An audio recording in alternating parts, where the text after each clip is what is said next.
Ayan, magluluto po tayo ng ulam ni nanay, ano? Magpapangat tayo ng isda. Ayan, kamatis. Sarap yan. Ayan, luto na po ito, no? Tikman na natin.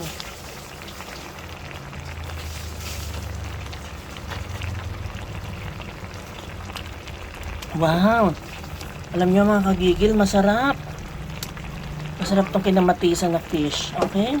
Minsan try nyo magluto ng ganito, wag puro karne, ano? Kaya naman kagigil, para kay nanay ito.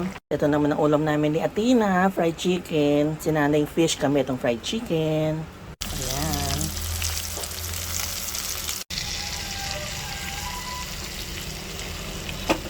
Ayan. Luto na ating fried chicken, juicy fried chicken. Kain na tayo mga kagigil. Yummy. Ayan na po ang ating ulam. No? Ito yung ulam ni Mother Dear. Yung pangat na fish.